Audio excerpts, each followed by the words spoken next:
Nous sommes toujours en direct depuis le Parc des Princes, c'est le salon Your Future, les directs s'enchaînent et on va parler maintenant du domaine de l'audiovisuel avec Lisa. Lisa, une école qui propose une formation professionnelle, une pédagogie innovante pour tous les passionnés. Ludovic Place, bonjour. Bonjour Anthony Vittorino. Eh bien, enchanté, merci d'être là.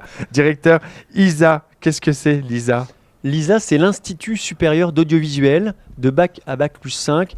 L'occasion pour tous les étudiants passionnés d'audiovisuel d'apprendre les métiers liés à ce secteur à travers la gestion de production, l'image, le montage, mais aussi le son de bac à bac plus 5, commencer par un BTS, finir par un master et entre-temps, pourquoi pas, un bachelor. C'est ça l'ISA. Pour un futur étudiant qui nous regarde là, quelle serait l'expérience signature de l'ISA, celle qui résume le mieux la formation immersive que vous proposez? L'ISA, c'est plus qu'une école, c'est un plateau de télévision.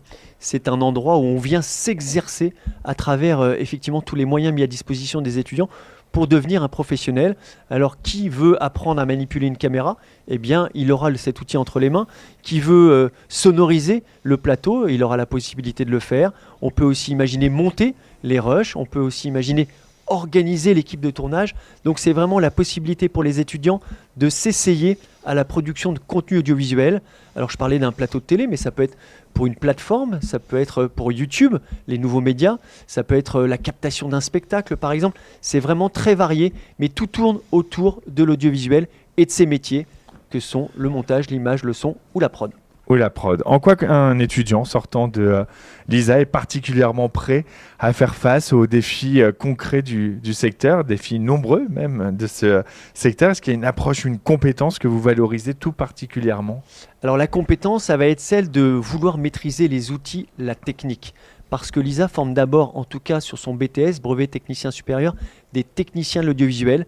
Donc il va falloir avoir des qualités pour maîtriser l'outil sous toutes ses formes. C'est-à-dire qu'on va apprendre à tourner avec une caméra, mais aussi on va apprendre comment fonctionne par exemple un enregistrement, comment la caméra fonctionne de l'intérieur. On va donner la possibilité aux étudiants d'être technicien vraiment dans son art le plus précis. Ce sera pareil en image, ce sera pareil en montage, ce sera pareil au son. Donc l'idée c'est d'être des experts techniques sur les 2 premières années. Et puis après, moi je veux pousser les étudiants à aller plus loin, bac plus 3, bac plus 5, où on va ajouter à la technique la vision éditoriale, la vision d'organisation d'un projet de A à Z. Donc on va petit à petit, étape par étape, finalement maîtriser toutes les étapes de production d'un contenu, de l'idée jusqu'à la diffusion. On parle souvent de l'importance de l'apprentissage par la pratique. Est-ce que vous pourriez peut-être nous raconter, nous partager une anecdote marquante sur un projet étudiant qui incarne cette philosophie à l'ISA? Alors vous avez raison, la professionnalisation est au cœur du métier. Ce que je veux, c'est que les étudiants à l'ISA puissent produire des contenus qui figurent sur un CV et qui puissent valoriser ce qu'ils sont capables de faire. Il y a des projets très marquants que sont la réalisation de documentaires. Les étudiants, au bout de 2 ans, sont capables de réaliser des documentaires de 13 minutes.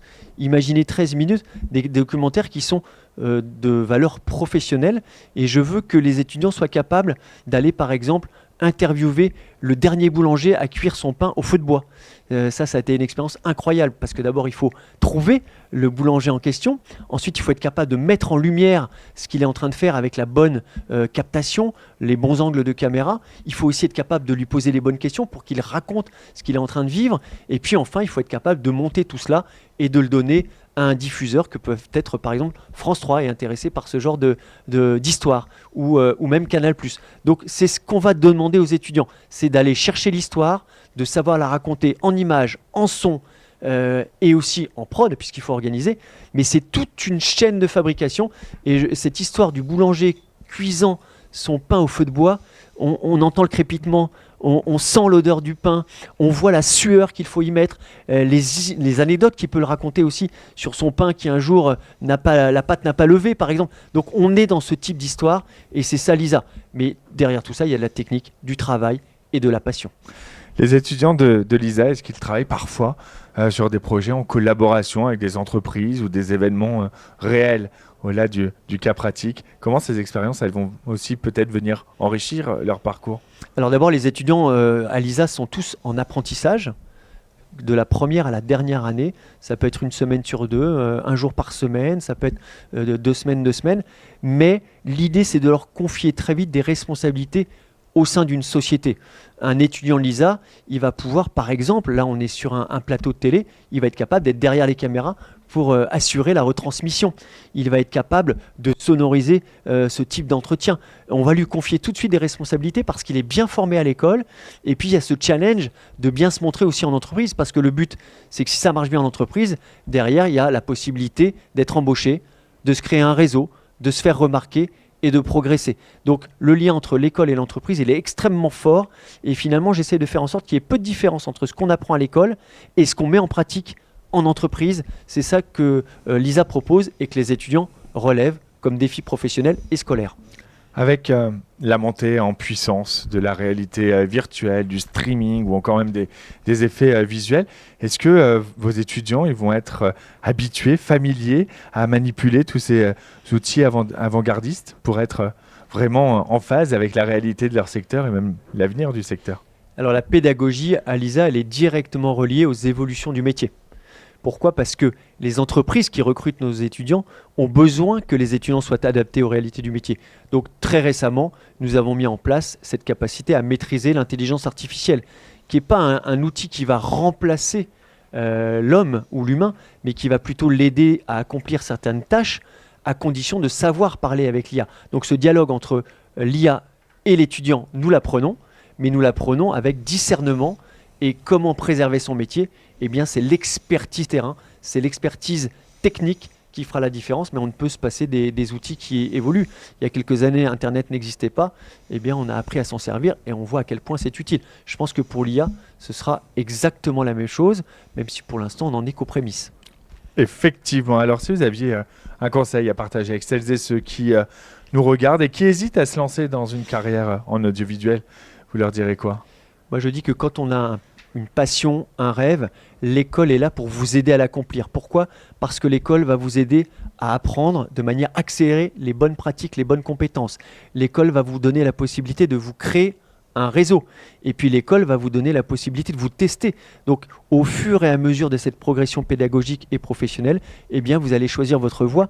Mais celles et ceux qui veulent réussir dans ce milieu, même si vous n'y connaissez rien, même si vous ne connaissez personne, si c'est votre vocation, LISA vous donnera les moyens de l'accomplir. Pour celles et ceux qui nous regardent, qui voudraient plus d'informations, Ludovic, comment ils peuvent en obtenir davantage? Alors l'information peut évidemment être cherchée à travers Internet, c'est la solution si vous habitez à distance. Si vous n'êtes pas loin du Parc des Princes à Paris, venez sur le salon, vous y serez évidemment les bienvenus.